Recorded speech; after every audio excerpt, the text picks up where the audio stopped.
initiative is part of the National Strategic Plan for TB elimination.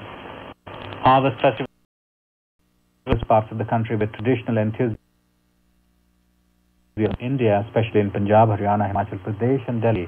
It also marks the end of long nights of winter and welcomes the long days of summer as the sun begins its journey to the northern hemisphere.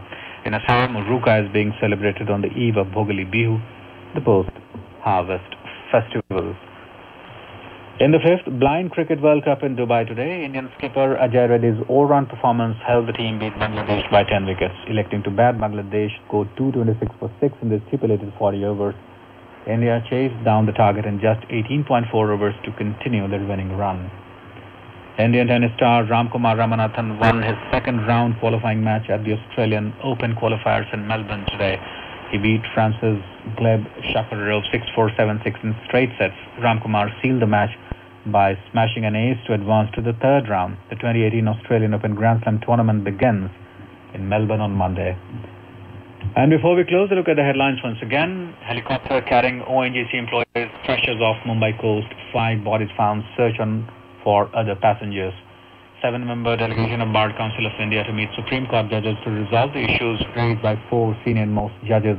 In Jammu and Kashmir, an army Jawan martyred in Pakistani firing along the LOC in Rajouri district, and Iran rejects any modification of its nuclear deal with world powers. Russia says US would be making a grave mistake by pulling out of the deal. And that is the end of this news bulletin. You are with us on the General Overseas Service of All India Radio. We now bring you today's commentary on India Scores a Century in Space. The commentary is scripted by Biman Basu, a senior science commentator, and read by Surya Yadav. India scored a century in space on Friday when it successfully put into orbit its 100th satellite, Cartosat 2F, using its PSLV C-40 rocket. The successful launch and orbiting of the Earth observation satellite, Cartosat 2F, was a big morale booster for Indian space scientists. It reinforced their faith in the reliability of the Polar Satellite Launch Vehicle, PSLV rocket, which has emerged as Indian Space Research Organization's ISRO trusted workhorse. The launch was a litmus test for India's workhorse, PSLV, in terms of reliability and robustness. Though PSLV 39 consecutive a 4-month interval to revisit some of the core areas and come out with flying colors. Analysis revealed the launch of the PSLV C-39 was unsuccessful primarily because its heat shield separation did not take place and resulted in the entire 4th stage of PSLV C-39, along with the heat shield and satellite, becoming space junk. However, everything else in the launch vehicle, including the 1st stage, 2nd stage, 3rd stage and separation events, performed normally. Friday's launch was significant for other reasons too. It brought ISRO back in the game 4 months after the failure of its previous PSLV mission in August last year. Also, with a weight of 710 is the heaviest satellite to be launched by the PSLV. Cartosat 2F is 7th of Cartosat series of Earth observation satellites to be deployed in a sun-synchronous orbit. Its main purpose is to collect high-resolution, large-scale maps. The images sent by the satellite will be useful for cartographic applications, urban and rural applications, coastal land use and regulation.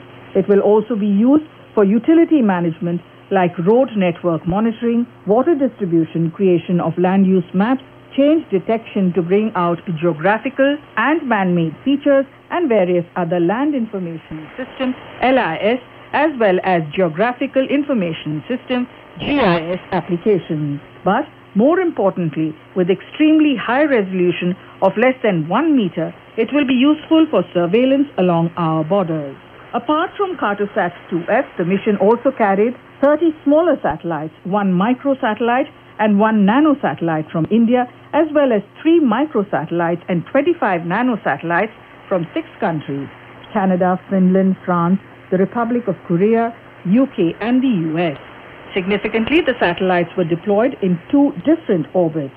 While the Cartosat was released into the polar sun synchronous orbit at an altitude of about 510 kilometers, the 30 micro and nano satellites were released at an altitude to 349 kilometers.